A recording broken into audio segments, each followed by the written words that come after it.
कुछ हमारे influencer traders screenshot लगाते रहते हैं, आईफोन आ गया 1 मिनट में डिफेंडर खरीद ली, ये खरीद लिया, वो खरीद लिया, ट्रेडिंग करके। इससे हमारा यूथ बहुत खराब हो रहा है। आप ये 16 से 20 साल के बच्चों को आप क्या मैसेज देना चाहोगे, क्या ना करो? अब जैसे गैम्बलिंग के बारे में हम देखते हैं, गैम्बलिंग और बेटिंग ऐप्स के बारे में, उसको तो एडिक्शन का नाम दिया जाता है। एफएनओ भी एग्जैक्टली यही है। कोई ट्रेडर है जो ट्रेडिंग से पैसे बना रहा है करोड़ों रुपए का, और वो रोज घूम रहा है। मैं कह रहा हूँ ट्रेडिंग में आप इतना घूम ही नहीं सकते। See, one of the major reasons है इन्फ्लुएंसर इस चीज के लिए। इंडिया में अभी ट्रेडिंग को लेकर काफी बूम आया हुआ है, पर उसी हाथ पे मैं देखता हूँ सेबी ट्रेडिंग को डिस्करेज करना चाह रहा है। ये हो क्या रहा है भाई? Why people cannot make money in trading is because chart previous data बताता है, जरूरी थोड़ी ना वही इवेंट्स फ्यूचर में हो।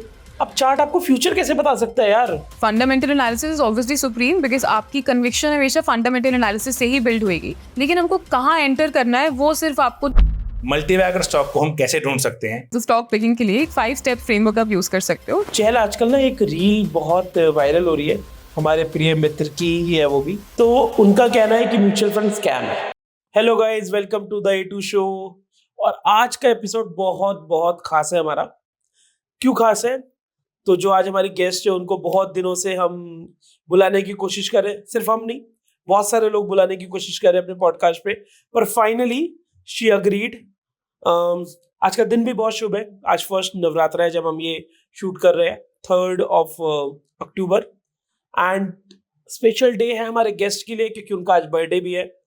सो before I tell the name of my guest, please happy birthday तो विश कर ही दो, ठीक है? एंड हमारी आज की गेस्ट है चहल वर्मा। चहल वर्मा एक फाइनेंस क्रिएटर है जो इन्वेस्टिंग पे काफ़ी बातें करती है। इसके अलावा आई थिंक इंडिया में फीमेल फाइनेंस क्रिएटर्स में I think she is rocking और काफ़ी तेज़ी से आगे बढ़ रही है। इसी के साथ मैं वेलकम करना चाहूँगा चहल वर्मा का। थैंक यू चहल, फाइनली आपने हमारे लिए थोड़ा टाइम निकाला और आप आए। नहीं, कब से पीछे पड़ रहे हैं चहल के कि चहल आप आ जाओ? पहली बार बुलाया मैंने, पहली बार बोला है। गाइस, एक और disclaimer, Chahal is our very very close friend, उसके बाद इतने भाव। बढ़िया। She thought of. मैं पर्सनली बहुत एक्साइटेड हूँ आज के पॉडकास्ट के लिए, बिकॉज चहल के साथ हम वैसे तो काफी बातें करते ही रहते हैं। आज पॉडकास्ट पे जो बातें वैसे भी नहीं करते वो बातें भी करें। बिल्कुल, आज सारी काम की, बिना काम की और उसके साथ साथ गाइस आपको ये पॉडकास्ट इसलिए देखना चाहिए, एक तो आपको बहुत अनफिल्टर्ड कॉन्वर्सेशन मिलेगी फाइनेंस के अराउंड, इन्वेस्टिंग के अराउंड, ट्रेडिंग के अराउंड, और साथ साथ if you are planning to start your own journey in finance तो ये पॉडकास्ट काम आने वाला है। और आज सबको शौक है यार मल्टीबैगर का, तो ये वाला क्वेश्चन तो मैं पूछूंगा ही पूछूंगा और चैनल आंसर करेगी ही करेगी, तो ये पॉडकास्ट आपके लिए है। शुरू करें भाई? एक चीज और भी इस पॉडकास्ट में, आप ये देखो, जब आप एक इंस्टाग्राम पे आपके कोई अपना कंटेंट देख रहे हो तो एक रील में तो आपको सामने वाले का एक थॉट प्रोसेस आपको अपना पता चल Yes. गया कि वो क्या बात कह रहा है, बट यहाँ पर उसके पीछे की रीजनिंग या उस बंदे की सोच क्या है वो आपको यहाँ पर पता चलेगी। Perspective. चहल का क्या पर्सपेक्टिव है इन्वेस्टिंग को लेकर, ट्रेडिंग को लेकर, स्टॉक मार्केट को लेकर, सब चीजें। तो चहल शुरू करें? जी, रेडी? हाँ जी। हम बहुत बहुत गंदे पॉडकास्टर्स हैं, बहुत ग्रिल करेंगे मेरा आपको। तो पहला है, एक्साइटेड। चलो, सो चहल, पहला क्वेश्चन मेरा ये है कि इंडिया में अभी ट्रेडिंग को लेकर काफी बूम आया हुआ है, पर उसी हाथ पे मैं देखता हूँ सेबी ट्रेडिंग को डिस्करेज करना चाह रहा है। ये हो क्या रहा है भाई?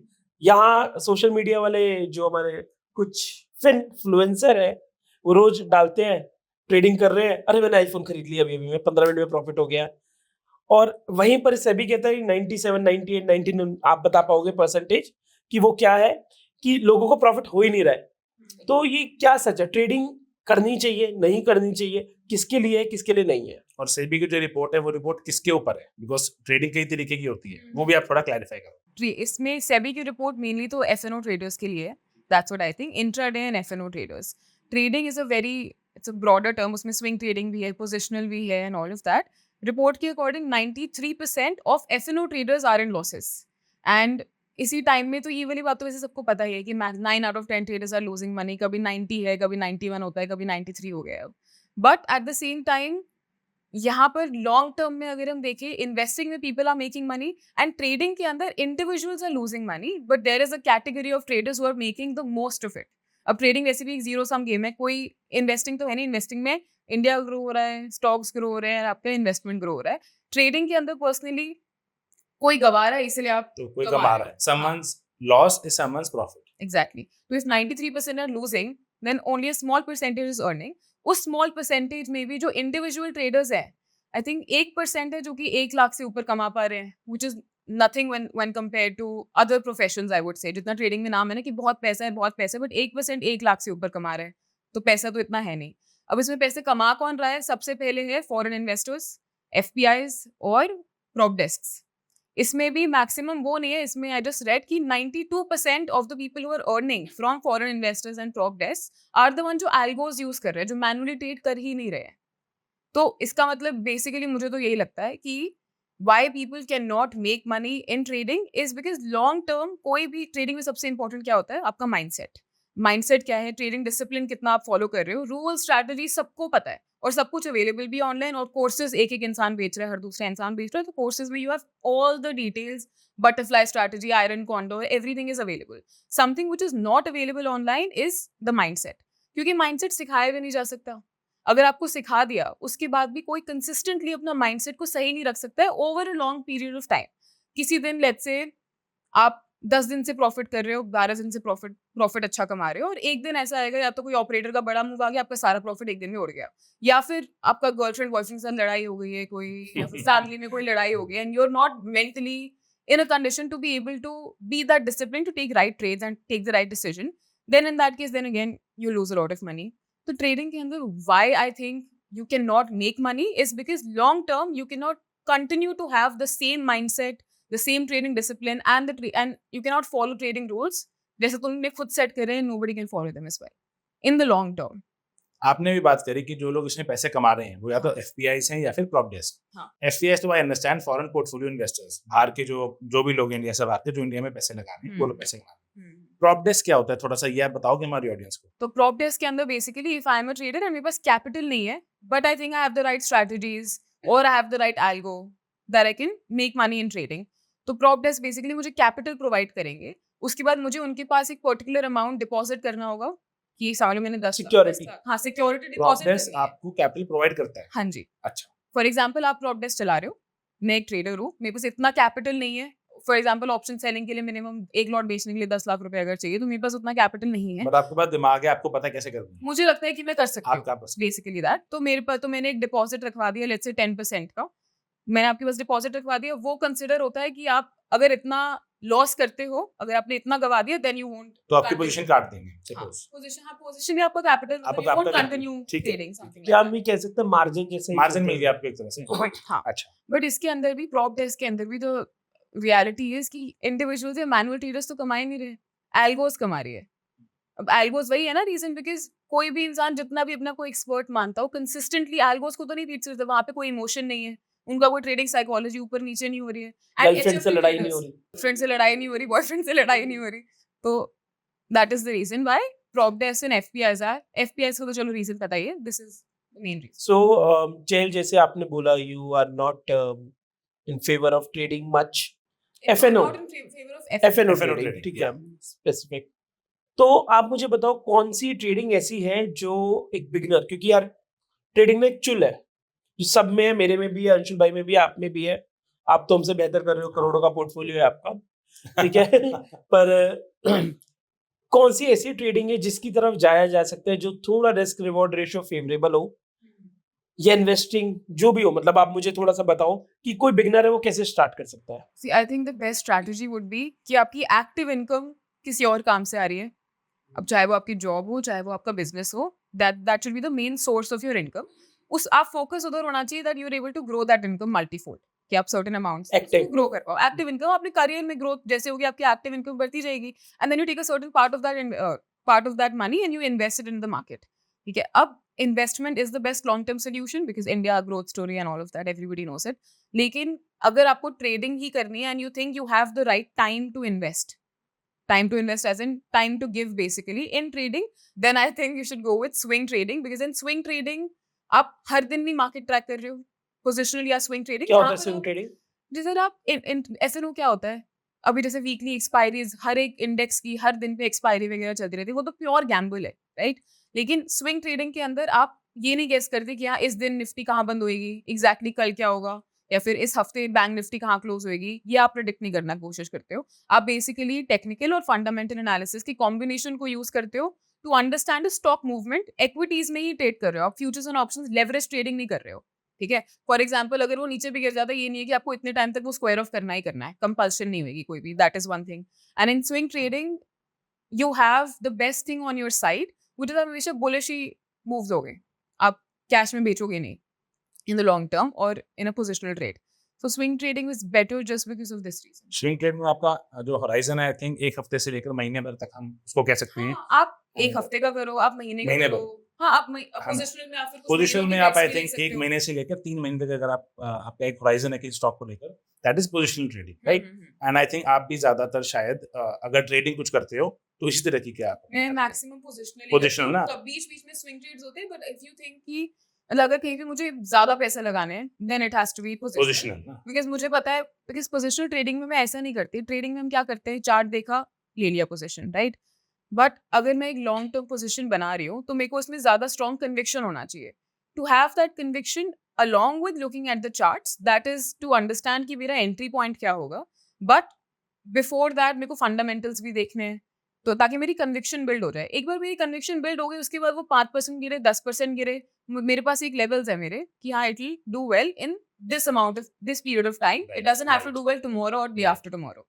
आपने एक बात बोली कि चार्ट से पता चल जाता है एंट्री पॉइंट क्या है, टारगेट क्या होगा, ये सब चीजें पता चल जाती है।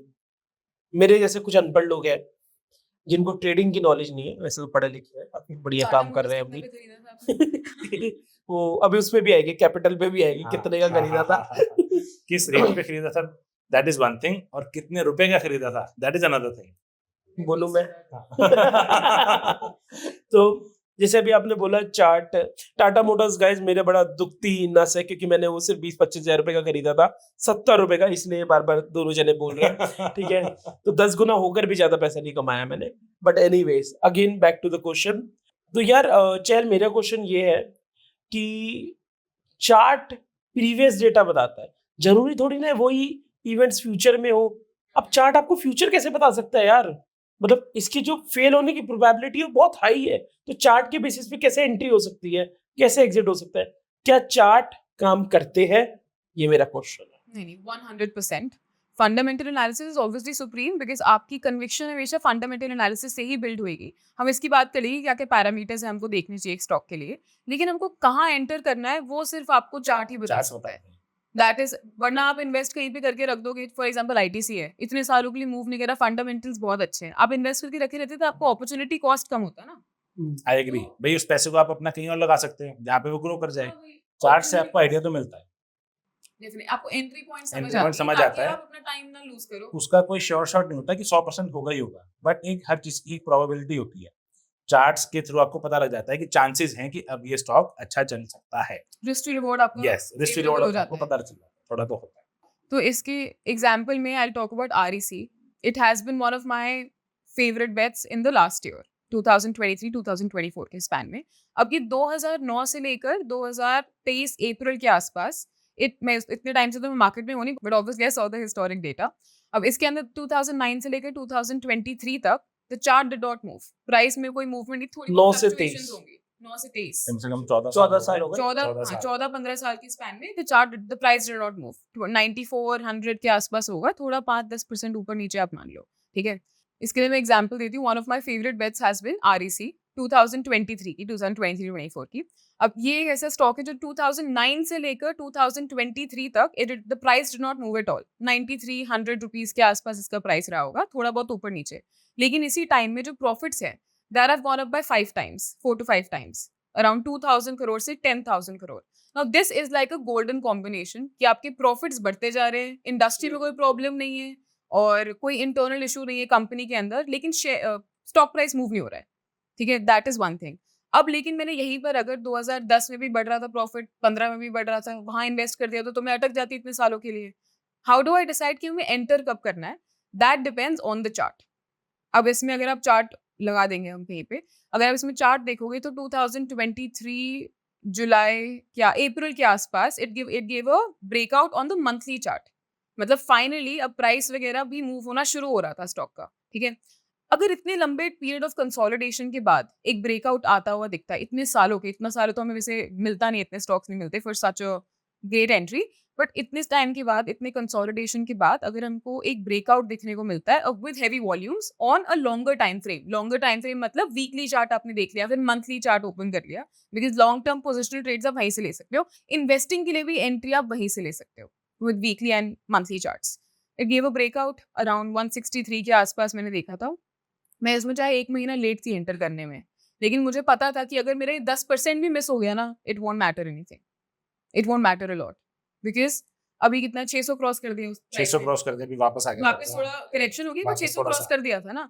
एंड आई नो अब पावर की डिमांड इतनी ज्यादा बढ़ रही है, 9 लाख करोड़ 9 लाख power करोड़ में का invest भी एक करे हुए अपना हैं. वो भी गवर्नमेंट ने वो निकाला है। हाँ, तो 9 लाख करोड़ अभी इन्वेस्ट करा है गवर्नमेंट ने, and it's just gonna grow continuously. तो मुझे पता है कि आरईसी में चाहे अभी जितनी भी करेक्शन अगर और भी आ जाए, I know eventually it will go back. REC आपने कुल मिला के 160 170 180 पे आपने उठाया था फर्स्ट हाँ टाइम। हाँ हाँ, फर्स्ट हाँ, टाइम. उसके first बाद मैं खरीदती गई. अब आई नो और आपने भी 520 में भी उठाया था। मैं आपको बहुत क्लोजली वॉच करता हूँ अपनी एसेंट को। और इसके अलावा यार एक जो अभी क्वेश्चन में हमने डिस्कस किया था वो भी कर लेते हैं एक कि सेकेंड, ये आरईसी एक ये एग्जाम्पल है. बाकी ये तो एक बहुत पुराना एग्जाम्पल हो गया. जो नए स्टॉक्स हैं, एक नैटको फार्मा है जहाँ पे मुझे लगता है कि फार्मा में बहुत ज्यादा ग्रोथ दिख रही थी. एफआईएस डीआईएस बहुत ज्यादा अपना स्टेक वहाँ पे बढ़ा रहे थे, और फाइनेंशियल्स में कोई मेजर प्रॉब्लम नहीं थी. Obviously pharma industry overall was stagnant for a while, तो इसलिए मूवमेंट नहीं आई स्टॉक में. And then it finally give a breakout after 2021 recently. उसके बाद it give a rally in 2 months of 35-40% और समथिंग लाइक दैट, वापस करेक्ट हो गया है. तो इस तरीके से आप एंट्री पॉइंट्स अपने बना सकते हो. देख सकते हैं चार्ट सही है मतलब. हाँ, चार्ट चार्ट काम बताते करते हैं. हैं, चार्ट 100% बताते है. हैं, देखो ऐसी कोई अब बात चार्ट नहीं। सही है मतलब चार्ट एंट्री के लिए सही है, ये नहीं कि बढ़ते जा रहे हैं तो खरीदते जाओ, बढ़ते जा रहे हैं खरीदते जाओ. That doesn't make sense. अगर आपको कोई भी स्टॉक में इन्वेस्ट करना है या फिर एक पोजिशनल ट्रेड लेना है, लेट्स से, आपकी सबसे पहले इंपॉर्टेंट चीज ये है कि आप उसको होल्ड कर पाओ. ठीक है, यूजुअली लोग क्या करते हैं, थोड़ा बड़ा थोड़ा गिरा बेच दिया कि अरे प्रॉफिट आ रहा है हम निकाल लेते हैं, इतना 10% गिर गया निकाल लो, ये तो डूब ही जाएगा एंड ऑल ऑफ दैट. तो आप उस चीज को, आप इसी से काफी लोग, this is one of the reasons why most people don't make money even in investing और ट्रेडिंग लॉन्ग टर्म. ठीक है, इसका सोल्यूशन क्या है? You have to build a strong conviction, और स्ट्रॉन्ग कन्विक्शन आपको हमेशा रिसर्च से ही आएगी. तो फंडामेंटल एनालिसिस से आप पहले अपना कन्विक्शन को बिल्ड करोगे, उसके बाद एंटर कहाँ पे करना है एक स्टॉक के अंदर वो आप डिसाइड करोगे टेक्निकल एनालिसिस या चार्ट्स के बेसिस पे. आप किसको ज्यादा प्रेफरेंस देते हो, फंडामेंटल या टेक्निकल? दोनों ही चीजें जरूरी हैं। किसी को भी नहीं, आई मीन सॉरी. ये वाला पार्ट रखेंगे हम पॉडकास्ट में. मैं ऑब्वियसली दोनों को इक्वली प्रेफरेंस देती हूँ. अगर मेरा फंडामेंटल एनालिसिस स्ट्रांग है लेकिन मेरे को चार्ट में एंट्री नहीं मिल रही है, then I won't enter that stock. But अगर चार्ट बहुत ज्यादा स्ट्रांग लग रहा है लेकिन फंडामेंटल्स बहुत वीक है, तो शायद मैं शॉर्ट टर्म ट्रेड ले लूँ, एक short term for a couple days और वीक्स और something like that with a stop loss. But मैं कभी भी उसमें एक इन्वेस्टमेंट या फिर लॉन्ग टर्म ट्रेड नहीं ले पाऊंगी. बिकॉज इसमें होता क्या है, तुम देखोगे ज्यादातर जो भी पेनी स्टॉक्स हैं उनके चार्ट ब्रेकआउट भी देते हैं, ब्रेकआउट ही चल रहे होते हैं उसमें तो. टेक्निकली बहुत अच्छे होते हैं चार्ट्स में, बट फंडामेंटल में कुछ है ही नहीं कंपनी में. पेनी स्टॉक्स के चार्ट बहुत सुंदर होते हैं जो आप उसको देखोगे, रोज सर्किट लग रहे होते हैं उसमें, बट फंडामेंटली कंपनी में कुछ है ही नहीं, तो उसमें आप क्या इन्वेस्ट करोगे? तो फंडामेंटल तो देखो बेस है ही, टेक्निकल आपको एंट्री एग्जिट का थोड़ा सा आइडिया दे देता है. This I also agree. Penny stocks की बात चली है तो the most favourite question of our viewers, how to find a multibagger. एक मल्टीबैगर ढूंढने का क्या तरीका है? तो पेनी स्टॉक्स और मल्टी बैगर स्टॉक्स को आप एक लाइन में तो मत यूज करो. पेनी स्टॉक्स आर बेसिकली सस्ते स्टॉक्स. अब अच्छे हैं बुरे वो नहीं पता हमको, तो हर सस्ती चीज अच्छी नहीं होती, so we can ignore penny stocks. I personally don't encourage और invest in penny stocks at all.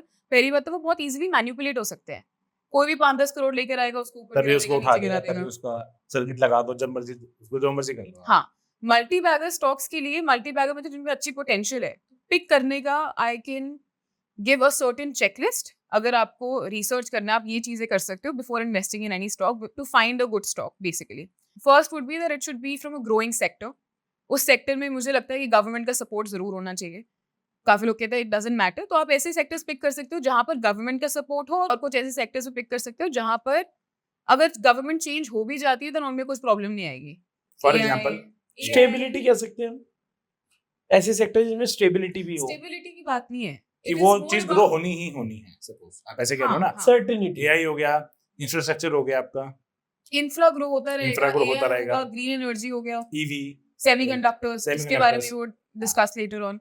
तो ऑल ऑफ दीज सेक्टर्स जो कि irrespective of the government they will continue to grow in the long term, so you can pick certain sectors like that. Obviously you can also work on those sectors जहां पर government का support बहुत excessive है इस time पे। हर government का कोई ना कोई थीम तो रहता है, इसके लिए यहाँ अभी हमारे करंट गवर्नमेंट के लिए ग्रीन एनर्जी एक बहुत इंपॉर्टेंट थीम है, पावर एक बहुत इंपॉर्टेंट थीम है, ठीक है। रेलवेज एक बहुत इंपॉर्टेंट थीम है। हाँ, तो अब पावर सेक्टर में अभी हमने जो डिस्कस किया था, इन्वेस्टमेंट आई है 9 लाख करोड़ के आसपास की, because power demand is something which is growing rapidly. 358 something predict किया था कि होएगी बाय 2032, अभी it has cross the 400 mark. You basically try to find a particular sector जहां पर गवर्नमेंट का फोकस हो, या फिर गवर्नमेंट का फोकस हो ना हो, वो ग्रो करता रहेगा।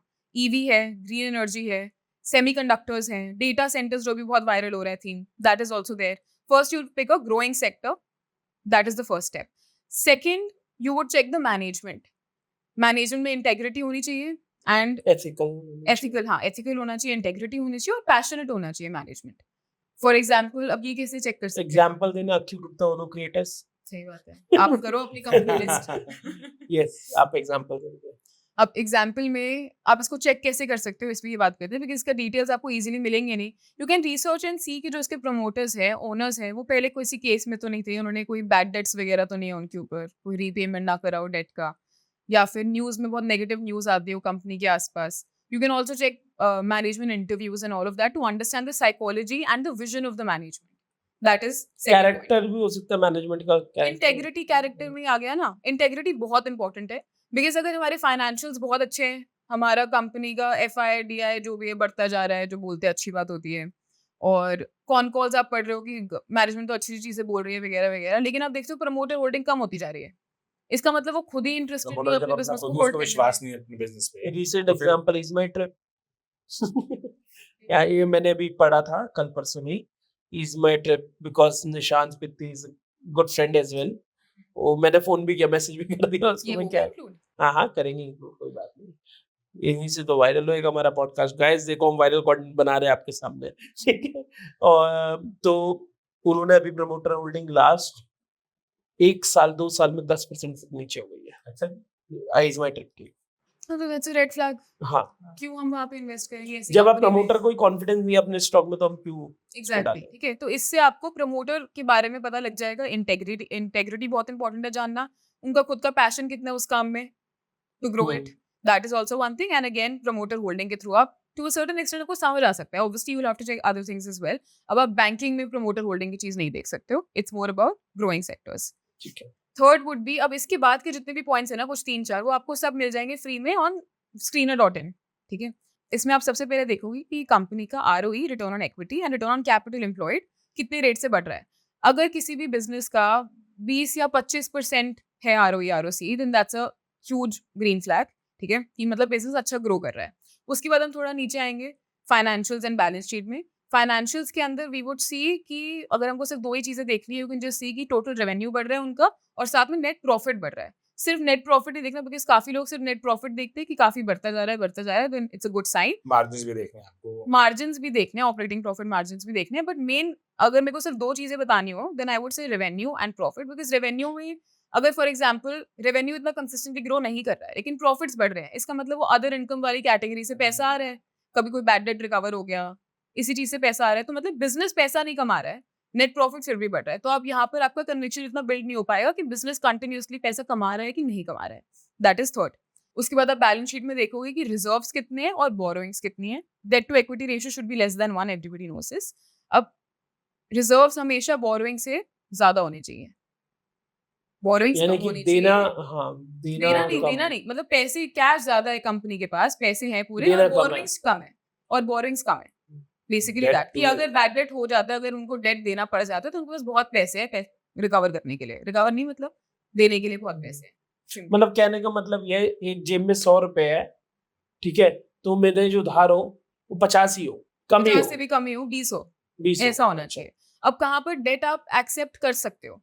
Let's say for example companies like Vedanta, जो सिक्लिकल स्टॉक्स हो जाते हैं ना, जहाँ जो स्टील वगैरह की कमोडिटी फ्लक्चुएशंस के ऊपर उनका प्राइस डिपेंड करता है, उसमें अगर बहुत ज़्यादा डेट है तो आप उसमें नहीं जा सकते हो बेसिकली। क्योंकि अगर फॉर एग्जांपल उनका मार्केट डाउनटर्न चलता है, प्राइसेस नीचे गिर जाते हैं, अब बैंक तो वेट नहीं करेगा, ठीक है हम वेट कर लेते हैं जब प्राइसेस वापस बढ़ेंगे आप तब हमको पैसा चुका देना, उसका तो वेट नहीं करेंगे। लेकिन तो वहाँ पर debt is a complete red flag I would think.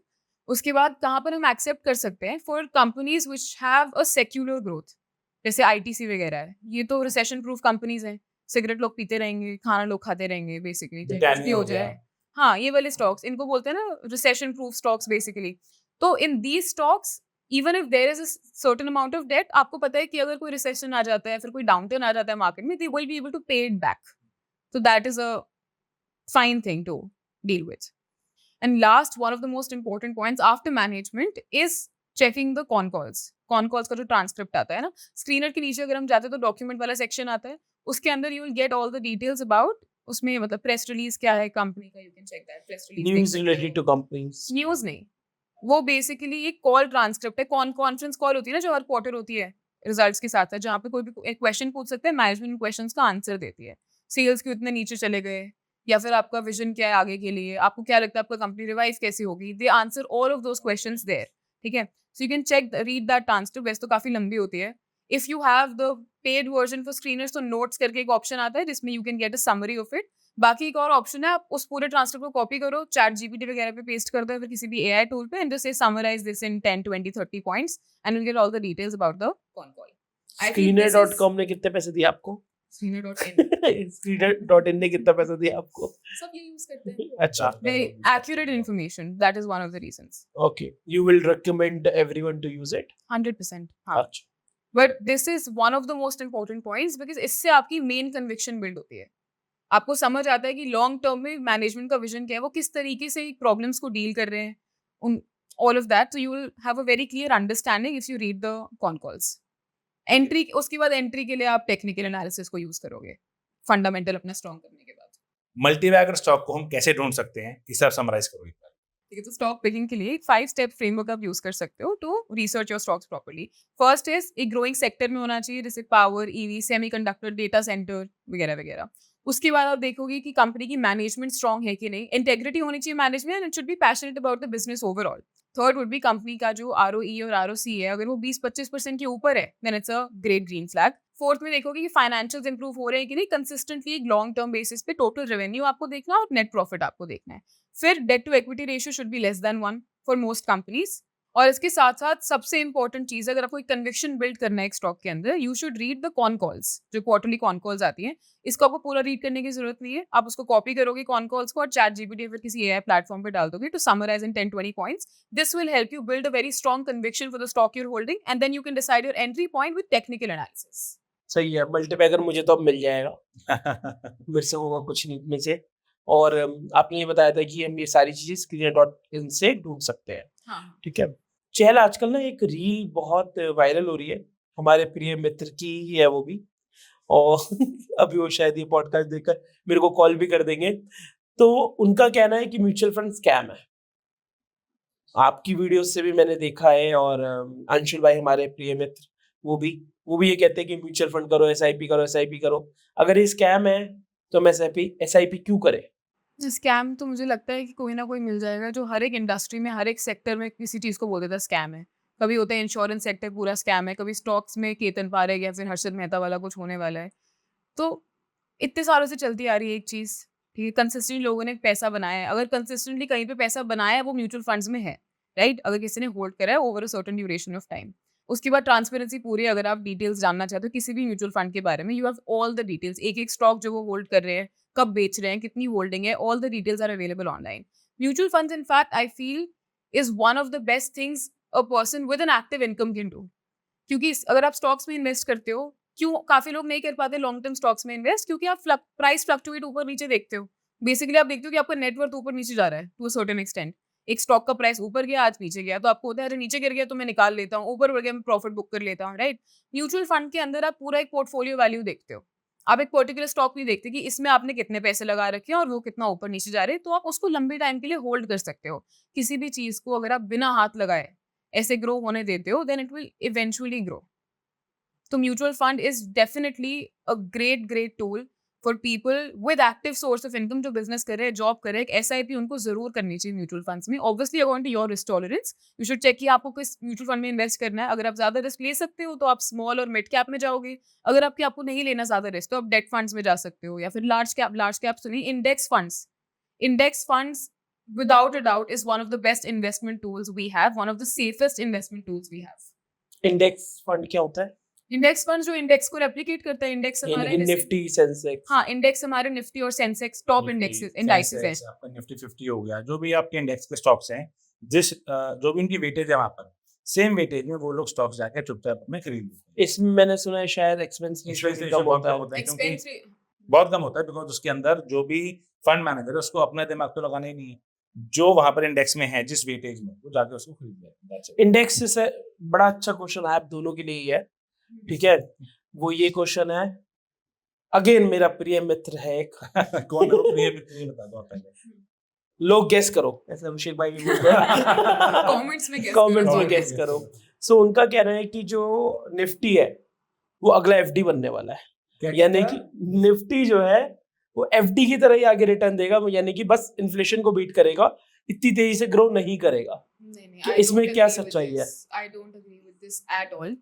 Nifty basically हमारे टॉप 50 कंपनीज का एक एग्रीगेट है, ठीक है. जितना टॉप हमारी शायद कंट्री को भी रिप्रेजेंट करेगा निफ्टी, कह सकते हैं. तो मतलब अगर आपको हम इंडियन ग्रोथ स्टोरी की बात करते हैं. अगर आपको इंडिया की ग्रोथ स्टोरी पे इन्वेस्ट करना है तो आप निफ्टी 50 में इन्वेस्ट कर सकते हो, ठीक है.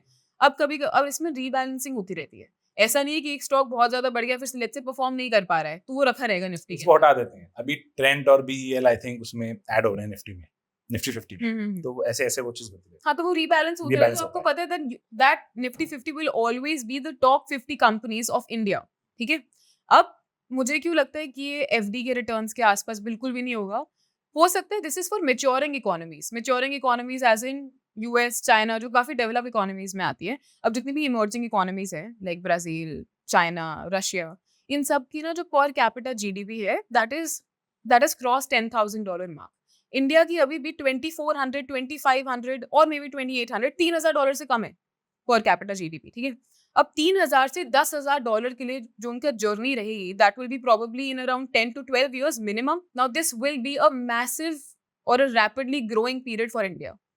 बाकी सारी कंट्रीज इकोनॉमी के लिए जो उनकी इंडाइसेस है वो ऑब्वियसली मैच्योर कर चुके हैं because they have grown over the years and they have given great returns over the years. Nifty ने अभी उतने रिटर्न्स नहीं दिए हैं.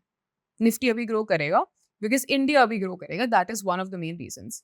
इस चीज का एक बहुत क्लियर कट जवाब मेरे पास अभी है. जो भी फॉरेन पोर्टफोलियो इन्वेस्टर्स हैं, बाहर के, इंडिया से बाहर के जितने भी बड़े बड़े इन्वेस्टर्स हैं जो हजारों और लाखों करोड़ रुपए इंडिया के मार्केट्स में लगा रहे हैं, अगर निफ्टी ने एफडी वाले अगर रिटर्न्स देने हैं तो एफडी ना खरीद लेंगे इंडिया में आकर. बाहर के जो देश के लोगों को तो भरोसा है निफ्टी पे, और इंडिया के लोगों को भरोसा है हमारे प्रिय मित्रों को उनको भरोसा है नहीं. ऐसा नहीं है. अब FIIs वगैरह जो है ना, कुछ टाइम के लिए अभी रिसेंटली जो न्यूज आई है that they have increased their weightage on China और इंडिया पे 1% से कम कर दिया है. बट ये मेरे हिसाब से ना शॉर्ट टर्म ही रहेगा. शॉर्ट टर्म के लिए क्योंकि अभी उन्होंने लिक्विडिटी अपनी बढ़ा दी, पैसे का फ्लो बढ़ा दिया. चाइना की इकोनॉमी अभी बूस्ट, अभी थोड़ा सा रिसेशन में अभी अपना चल रही है. आगे आगे जैसे जो चाइना के रेट कट्स आ रहे हैं उसके बाद वहाँ की इकोनॉमी थोड़ी और बूस्ट करेगी. इसलिए हाँ, इसलिए वो लोग थोड़ा वहाँ पे भी पैसा लगा रहे होंगे. बट इंडिया कहीं से भी उस एरिया में नहीं है. हम कोई पैसा छोड़ेंगे नहीं, सब लेकर आएंगे. अभी जैसे बजट के आसपास जब टैक्सेस बढ़े वगैरह वगैरह तो मन तो सबका किया था चलो दुबई चले जाते हैं. बट इवेंचुअली आई रियलाइज कि नहीं, इंडिया से बेटर अपॉर्चुनिटीज और जितनी ग्रोथ यहाँ पर मिल सकती है वो किसी और कंट्री में नहीं मिलेगी. तो it doesn't make sense to leave India at all. It's probably the best time to stay in India. Editor को बोल देंगे बैकग्राउंड में राष्ट्रगान या वो Vande Mataram. Jokes apart, I am very I feel very good about it कि India की growth story पे हम काफी ज्यादा बुलिश है. अब इंडिया की ग्रोथ पे ना एक और पॉइंट है. अब आप देखोगे पर कैपिटा GDP जो है हमारे कंट्री की $3,000 की अभी भी नीचे है, correct. We have observed over a period of time कि जब भी किसी इकोनॉमी की पर कैपिटा GDP $5,000 को क्रॉस करती है तब उसकी जो बेसिक नेसेसिटीज पे कंजम्पशन होता है ना वो पूरा हो जाता है. बेसिक नेसेसिटीज मतलब रोटी कपड़ा मकान, ठीक है. घर है कि नहीं, एजुकेशन, मोटी मोटी चीजें आ गई इसके अंदर. हाँ, एजुकेशन, हेल्थ केयर, जब ये सब पूरा हो जाता है that is around 5,000 that is पर- अंडर $5,000 बेसिक नेसेसिटीज किसी भी इंसान की पूरे मतलब जो वो पैसा स्पेंड करता है बेसिक नेसेसिटीज पे स्पेंड करता है अंडर $5,000. अब जब वो $5,000 का मार्क क्रॉस होता है that is when people start to invest और people start to spend more on premium और लग्जरी प्रोडक्ट्स.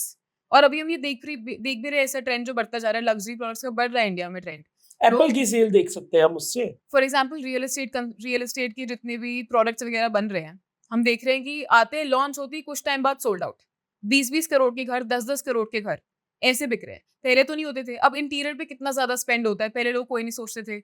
नॉर्मल वॉचेस इन सब चीजों पे चेन ये इसी ब्रांड की होनी चाहिए. तो people are spending a lot of money now because a lot of people have cross that 5,000 barrier easily in India because difference बहुत ज्यादा है बिटवीन रिच एंड पुअर.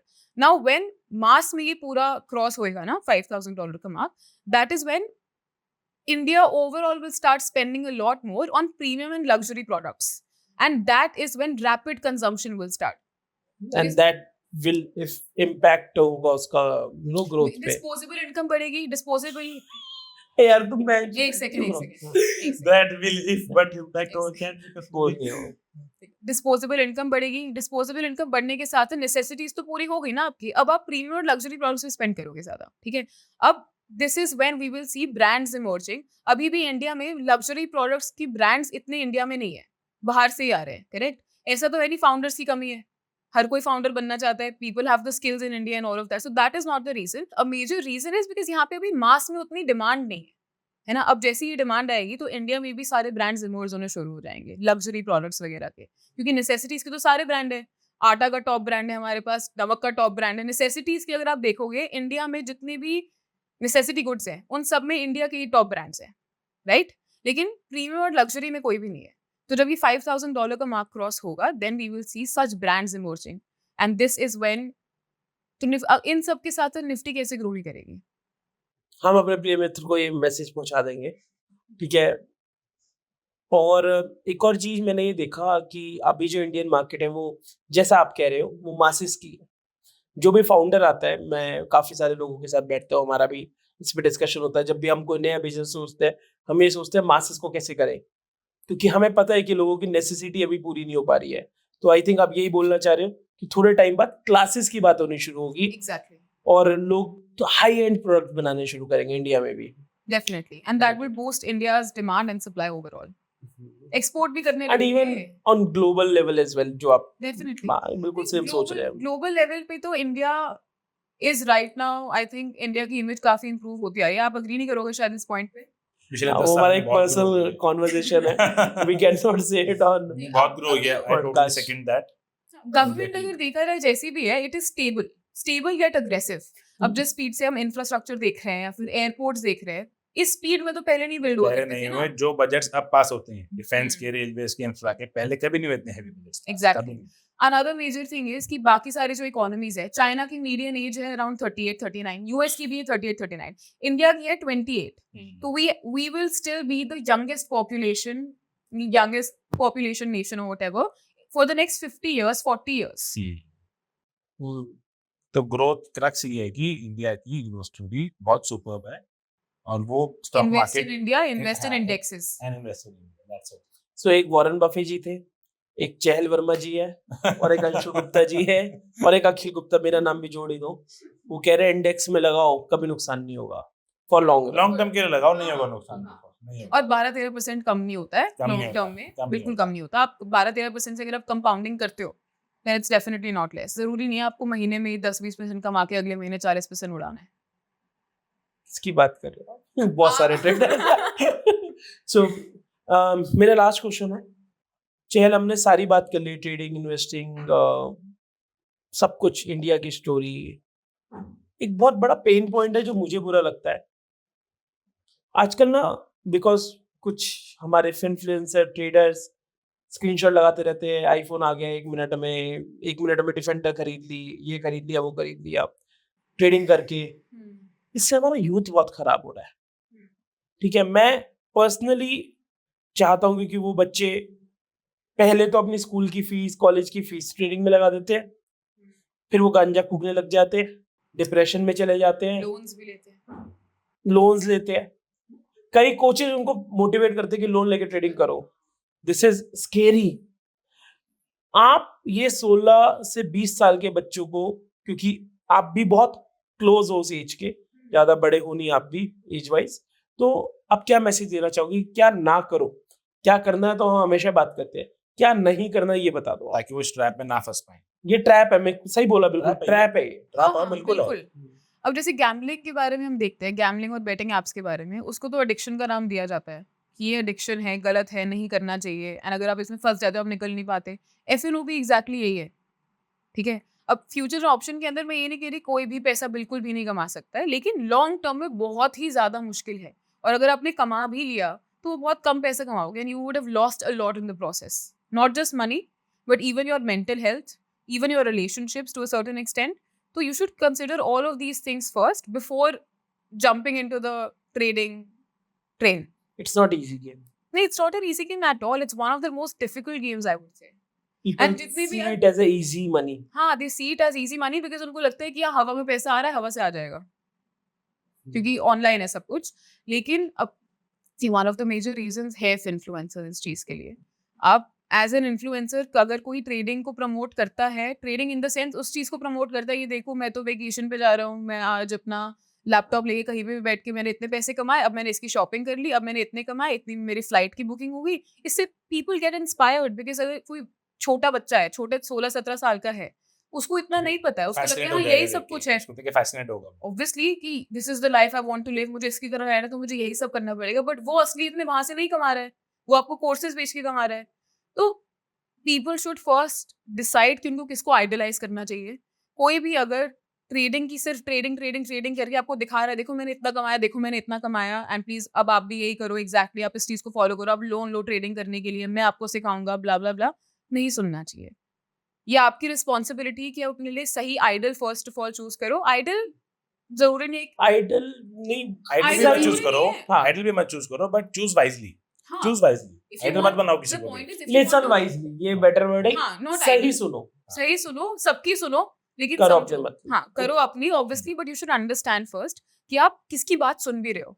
अगर आपको लगता है वो बंदा ऑथेंटिक नहीं है शायद, then don't listen to it. कुछ लीडर्स ऐसे भी हैं, मेरे मन में 1-2 नाम भी आ रहे हैं, नाम तो लोग अपना कमेंट में बता ही देंगे, जो कि बड़ी-बड़ी गाड़ियां लेके ये दिखाते हैं कि हमने ये ट्रेडिंग से पैसे कमाए हैं, रेंट पे जबकि वो पैसा वो लोग कोर्स बेच के वो पैसे कमा के गाड़ी खरीदते हैं और लोगों को ऐसे दिखाते हैं कि हमने ट्रेडिंग करके पैसे कमाए हैं। और आप ये देखो, एक सीधा सा लॉजिक है भाई, कोई ट्रेडर है जो ट्रेडिंग से पैसे बना रहा है, करोड़ों रुपए कमा रहा है, और वो रोज घूम रहा है।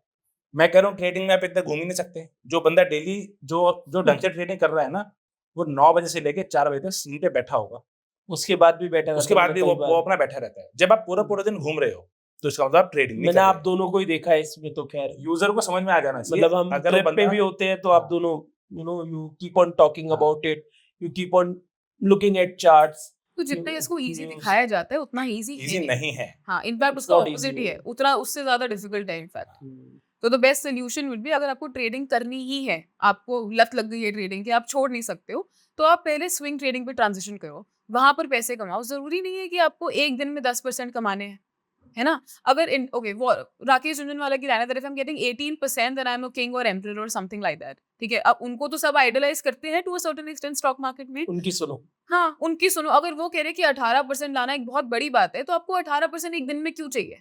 अगर वो साल की बात कर रहे हैं तो आप स्विंग ट्रेडिंग पे आओ, उसके बाद आप साथ साथ इन्वेस्टमेंट अपनी जरूर कंटिन्यू रखो। True. And one major thing would be कि before thinking of investing in the market, चाहे वो आप ट्रेड करो अपना पैसा लगाकर या फिर आप इन्वेस्ट करो लॉन्ग टर्म के लिए, first thing that you should be doing is investing in yourself. पहले अपना स्किल सेट इंप्रूव करो, अपना एक्टिव सोर्स ऑफ इनकम जो आप बनाना चाहते हो, आप पहले उस पर फोकस करो। अगर आपकी एक्टिव सोर्स ऑफ इनकम अच्छी है ना, आपका पैसिव और अच्छी होगी। पहले पैसिव का मत सोचो। परफेक्ट। बेस स्ट्रांग हुआ तो ही तो बड़ी इमारत बनेगी। कि कोई मैं क्रिएटर की वो देख रहा था रील, उसमें बड़े ही रिनाउंड क्रिएटर हैं, ही टोल्ड कि ट्रेडिंग से और स्टॉक मार्केट से पैसा आप तभी कमा सकते हो जब आप एक ग्रेविटी फ्री जोन में हो। आपको उस पैसे की जरूरत ही नहीं है, आपने बस पैसा डाल दिया और आपको परवाह नहीं है वहां से पैसा आ रहा है या फिर नहीं आ रहा। डाल के आप अगर उसको भूल गए हो तब आप उससे पैसे कमा सकते हो। डालना भी होता है। भाई आपको आप अपने महीने के खर्चों के लिए उस पर डिपेंडेंट नहीं हो कि वहां से पैसा आएगा तो मैं खर्चे करूंगा, तभी आप उसमें से पैसे कमा सकते हो। और इन्वेस्टमेंट के लिए ना, अगर हम मनी साइकोलॉजी वगैरह वाली बात, मनी प्लानिंग पे जाते हैं ना, तो what a lot of people do is कि इतना पैसा आ गया मेरा महीने में, पहले मैं इसमें से मेरा इतने का खर्चा है, उसके बाद मैं इतना सेव कर देता हूँ और जो बचेगा मैं उसको इन्वेस्ट कर दूंगा. मुझे ऐसा लगता है that your first thing should be कि मैं पहले इन्वेस्ट करूँ. Obviously not for those people जो who are running their families and everything like that, but अगर आप इन्वेस्ट करना चाहते हो, पहले अपना इन्वेस्टमेंट का एक सर्टेन अमाउंट निकालोगे, उसके बाद आप इतना निकालोगे ये मुझे सेव करना है, फिर आप बाकी अमाउंट से डिसाइड करोगे I can spend this amount. बस उसमें से देखो कहाँ खर्च करना है, कहाँ नहीं Exactly. That would multiply your growth overall, and then you should also focus on increasing your active source of income, eventually increasing your SIP amounts to a certain extent every year. 10-15% से हर साल अगर आप बढ़ाते हो, compounding से आपको 12-13% से you can get exceptional returns. करना। Perfect. सो एंड करते हुए End मैं करते हैं, एक yes. बात बोलना चाहूंगा. कुछ इन्फ्लुएंसर्स की हमने बात करी कि जो ट्रैप में भी फंसाते हैं लोगों को, इसी के साथ साथ हमें उनकी भी बात करनी जरूरी है. आप जैसे इन्फ्लुएंसर्स की, आप जैसे क्रिएटर्स की, जिन्होंने इंडिया की एक्चुअल ग्रोथ स्टोरी में पार्ट लिया है. मेरा मतलब कंट्रीब्यूट किया है बाय एजुकेटिंग अदर्स. अंशुल भाई, चहल और भी बहुत सारे क्रिएटर्स हैं हमारे, मित्र भी है, दोस्त भी है, सब कुछ है, फैमिली भी है, प्रिय मित्र है। प्रिय मित्र भी है, ठीक है, जिन्होंने एक्चुअली में इंडिया में डीमैट की लहर लाए जो लोग. तो उसके लिए I would like to thank you guys and special thanks to Chahal for coming to Yes. the most amazing podcast, the A2 show. One of the best. One of the best, नहीं the best. The best. Definitely the best. Sorry. Ask your subscriber to Sorry. subscribe us. नहीं, definitely. अभी मैं तो आपके उस पे हूँ, मेरे पास कहाँ से आएगी? So guys, अगर आप चाहते हो हम चहल को फिर से बुलाए तो कमेंट में बताओ कि आपको किस टॉपिक पे चाहिए वीडियो, जो हमारा नेक्स्ट पॉडकास्ट होगा. और I would like to request Chahal to end this podcast. मैं आई एम एक्सट्रीमली ग्रेटफुल कि मेरा पहला पॉडकास्ट आप दोनों के साथ हुआ है. Definitely my favourite people on YouTube and the best podcast. So please subscribe to the A2 show and will try posting more such content. और मुझे लगा था हम YouTube पे नहीं, एक्चुअल में पूरे लाइफ के फेवरेट है. ये अभी हमें क्लैरिटी मिली. Thank you Chahal, thank you, really thank you. And guys, it's a birthday today. Wish happy comment birthday in section the में कमेंट्स. चहल को भी भर दो.